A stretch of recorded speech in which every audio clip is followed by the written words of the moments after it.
The views expressed are solely those of the speaker and not necessarily those of Paltalk.com, AVM software, or its advertisers.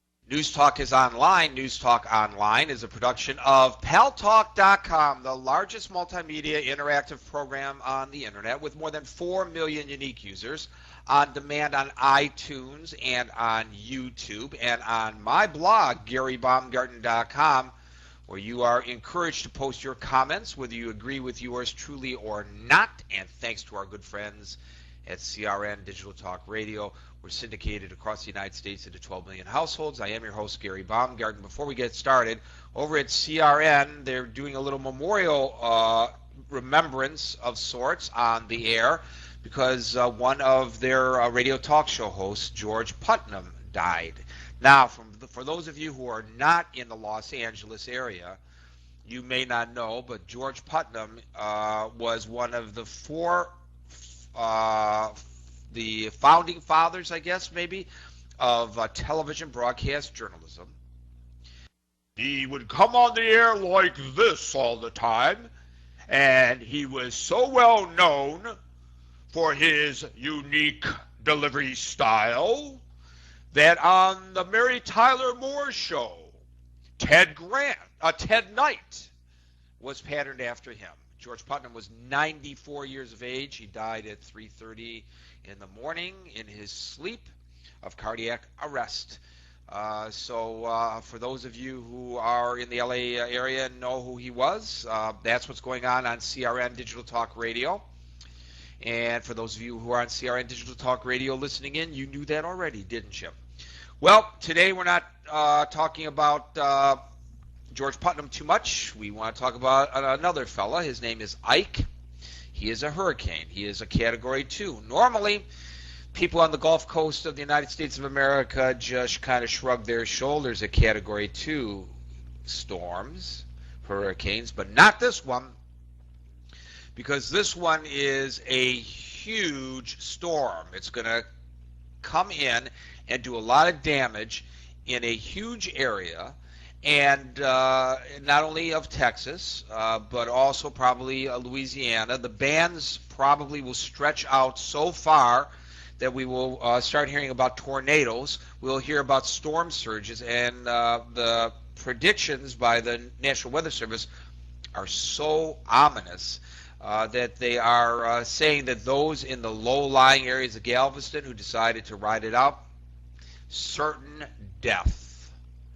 And I don't think that's due to the wind. I think it's due to the storm surge. That's what they're really concerned about, because a lot of buildings can sustain Category 2 winds. But the water, the amount of water that's coming over the levees, etc., is just unbelievable. And so they're urging people to leave. If you recall, the last time we had a major hurricane come through, our good friend from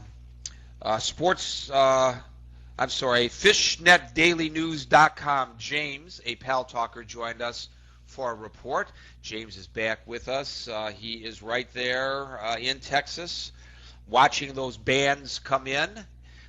James, welcome back to News Talk Online on Paltalk.com. Thank you very much, Gary. I appreciate it. Well, here in sunny South Texas and San Antonio, currently it's 95 degrees and the sun is shining. However, as you can obviously tell, over in the Galveston area, it's a little bit different, story over there. You know, as far as the storm's impact is concerned, basically, go ahead. Yeah, basically what we're looking at here is go ahead. An area of the Gulf Coast that's approximately 450 miles from the area of Rockport, Texas, to Morgan City, Louisiana.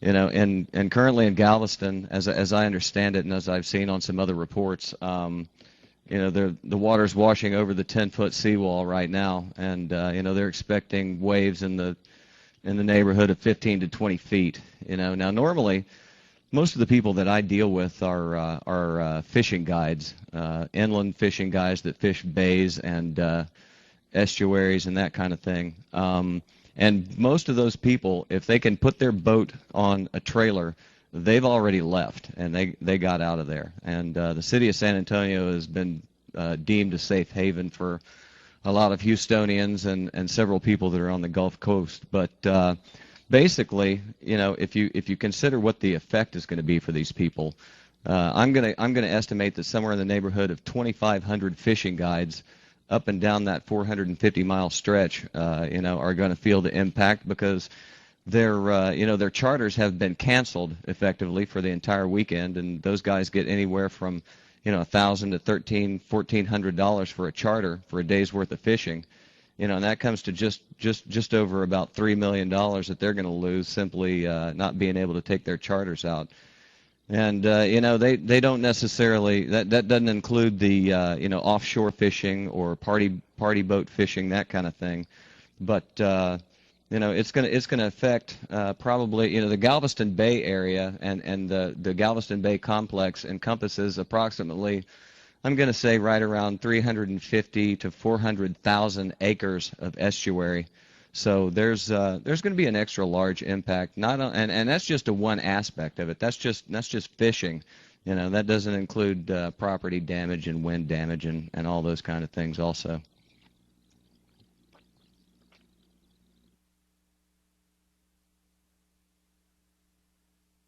So, James, am I correct that the problem here is the surge more so than the intensity of the hurricane? And I hear that there's a chance that it might actually come across as a Category 3, and now you're talking about even more intense winds, obviously.